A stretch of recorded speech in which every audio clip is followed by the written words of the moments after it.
With the 13th pick in the 1996 NBA draft, the Charlotte Hornets select Kobe Bryant from Lower Merion High School in Pennsylvania. In 1996, the Charlotte Hornets made a huge mistake and missed out on Kobe Bryant, a franchise player and a 5-time NBA champion. Imagine if the Charlotte Hornets actually got Kobe Bryant and kept him in the 1996 NBA draft. So in 1996, the new relocated Charlotte Hornets selected Kobe Bryant with their 13th pick. They would eventually trade his draft rights away for Lakers center Vlade Divac. Today, it's easy to say that the Hornets obviously would never have done this deal if they knew that they'd be getting an MVP, a 5-time champion, and one of the greatest of all time. But at the time, it actually did make sense, after they did lose Charlotte Hornets' own Alonzo Mourning to the Miami Heat. Getting an NBA franchise in 1988, the Hornets didn't go long until they became one of the most popular teams in the NBA. In fact, in the 1996-97 season, the Charlotte Hornets ranked first in the league in attendance. Prior to the 96-97 season, the Hornets did have an obvious need for a center, trading away star big man Alonzo Mourning the season before to the Miami Heat, and Larry Johnson was traded away to the New York Knicks, who gave up Anthony Mason. The 96-97 season would be played with Grieger in the middle and Mason at power forward. These guys were reasonably decent players, but nothing crazy. Remember, at this point in time, Kobe wasn't anything crazy either. He was just finding his steps in the NBA as an 18-year-old.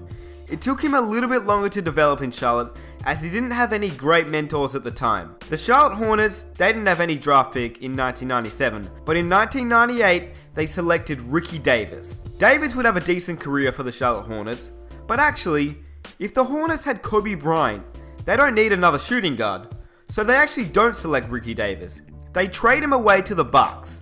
Originally, the Bucks trade Dirk Nowitzki to the Dallas Mavericks for Robert Traylor in the 1998 NBA season. Traylor turned out to be one of the biggest busts in NBA history, and the trade was claimed to be one of the worst that the NBA has ever seen.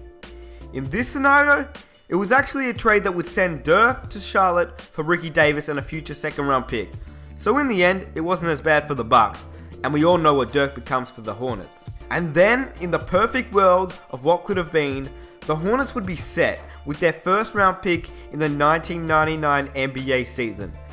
With the 3rd pick in the 1999 NBA draft, the Charlotte Hornets select Baron Davis from UCLA, who actually was point guard Baron Davis. And they would also manage to acquire an original teammate of Kobe Bryant's. His name was Eddie Jones. He got traded to the Charlotte Hornets for Glenn Rice, J.R. Reid, and B.J. Armstrong on March 10th, 1999. Jones became a mentor for Kobe Bryant. So Hornets fans, your lineup looked like this for the 99-2000 season. At the 1, Baron Davis. At the 2, Kobe Bryant. At the 3, Eddie Jones. At the 4, Anthony Mason. And at the 5, Dirk Nowitzki.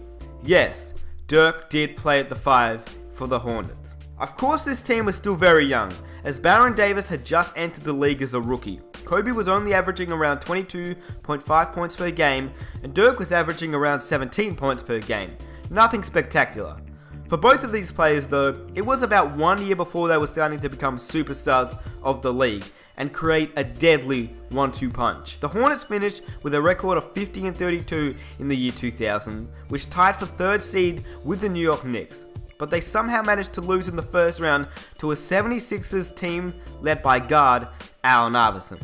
This absolutely fired Kobe Bryant up and pretty much kickstarted his whole career to greatness. In terms of other notable changes and things that actually did stay the same in the year 2000, while Vince Carter still stole the show at the NBA Slam Dunk Contest, Shaq was named League NBA MVP, and the Defensive Player of the Year went to former Charlotte Hornet Alonzo Mourning, who was playing for the Miami Heat.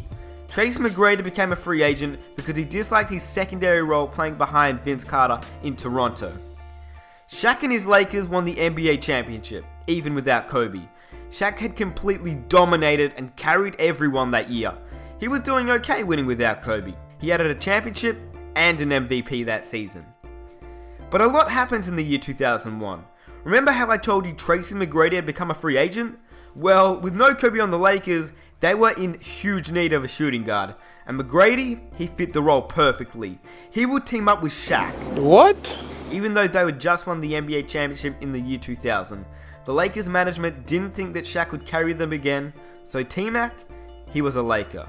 But the main event that happened that year was that Michael Jordan, the greatest player of all time, and the man that Kobe looked up to, came out of retirement for about the 10th time, but he announced that he was playing for the Washington Wizards.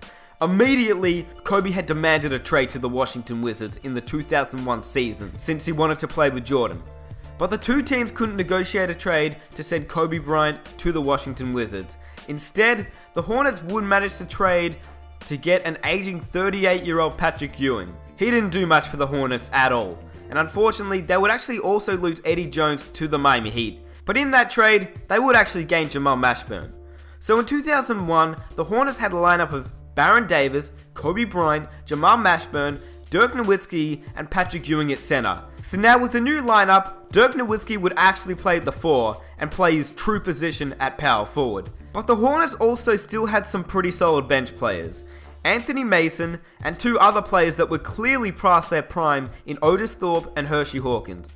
That season, the Hornets made it to the NBA Finals but lost to the Lakers, who won the championship. McGrady won the Finals MVP and Allen Iverson won the season MVP. In 2002, Anthony Mason became upset coming off the bench, and so he was traded to the Washington Wizards for 23-year-old Brendan Haywood. He would start, as Patrick Ewing would retire and become an assistant coach in Charlotte.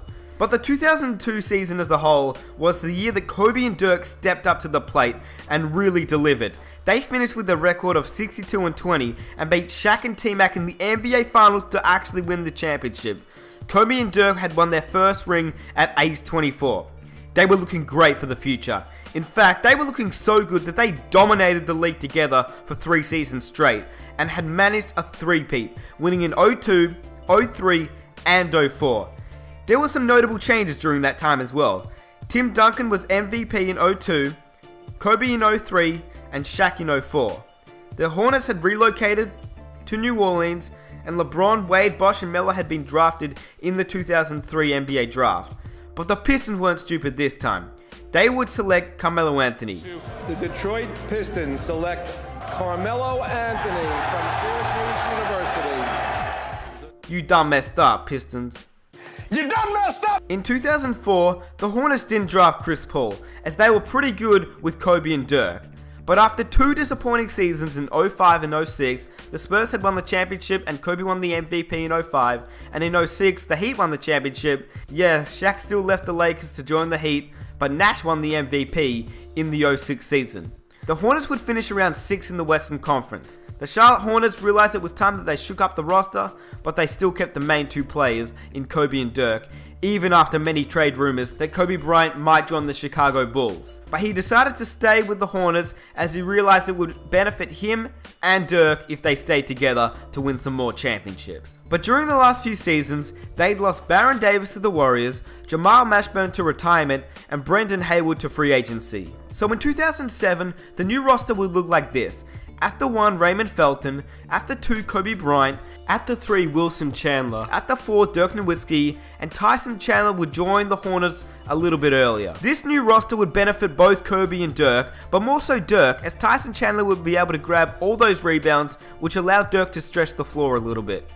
Dirk would benefit extremely well, and he would actually win the 2007 NBA MVP award. And the Hornets would go on to win the NBA championship, beating LeBron James and the Cleveland Cavaliers. It finally looked like the Hornets were going to go back to back once again, like they did in 02, 03, and 04. In 2008, Kobe had won the MVP, but sadly, he would be plagued with injuries during the playoffs, and the Hornets would be kicked out early, and the Celtics would beat the Spurs in the NBA Finals. In 2009, the Hornets didn't play so well either. It seemed like they lost all rhythm and all team chemistry that they had in 2007. LeBron was taking over the league already, winning his first NBA MVP. Would this be the end for the Hornets? Come on now, they got Kobe Bryant. Of course not. So in 2010 and 11, the Hornets would redeem themselves and win back-to-back championships. But the Hornets, with both Kobe and Dirk getting older and passing over the age of 30, this was the end of their streak. And this was around the time where the Big Three happened in Miami, and a new Big Three would be arising in Oklahoma, along with the aging San Antonio Spurs that didn't look like they were aging at all. Altogether, Kobe would have brought 6 NBA championships to Charlotte, along with 3 MVPs. Dirk would add 1 MVP, Melo would have had a successful career in Detroit, but still eventually moved to the New York Knicks. Davis would have never played with Kobe and Dirk. He would actually end up getting drafted to the Charlotte Bobcats somehow, some way. Kobe and Shaq wouldn't be compared to as much as they are today, and they both would have just been successful NBA Hall of Famers. Nash wouldn't have won 2 MVPs, he only would have won 1, and the Pistons and Spurs would have missed out on a few championships. Tracy McGrady would actually be an NBA champion. Later down the road, Jordan would become the owner of the Charlotte Bobcats, and Kobe would become the owner of the Charlotte Hornets. They still had that competitive drive. So in the 1996 NBA draft, the Hornets missed out on one of the greatest players of all time, trading Kobe Bryant away. And sadly, this would affect them in many ways. I really hope you guys enjoyed this episode. If you did, it'd be awesome if you guys could definitely leave a like on the video, subscribe if you're new to the channel, but definitely post down in the comment section below, number 1, what you thought of this video. Like, what do you reckon would have happened if Kobe Bryant never got traded to the Los Angeles Lakers? How many championships he would have won, how many MVPs, and all that good stuff. The thing is though, you could definitely make your point and argue the point that Kobe probably wouldn't have won as many championships with Dirk as he would have won with Shaq if the two stayed together. So I mean, definitely 2 different players with Shaq and with Dirk. One plays with, dominance in the paint. The other one plays with, shooting abilities as a big man. So you got 2 different players right there. You don't know what's going to happen where if Dirk and Kobe would mesh together well, or if Shaq and Kobe would have meshed together better. I mean, nobody knows what's actually going to happen. But yeah, I had the scenario winning Kobe his 6th ring, teaming him up with, the greats like Michael Jordan and all them good guys. But I do hope you guys did enjoy the episode. Definitely comment down below also, what if scenario would you like to see for the next episode of this series? And if you see somebody else comment a really good idea for, a what if scenario that you'd like to see, definitely give their comment a like, so it lets me know which what if scenario, you guys would like to see.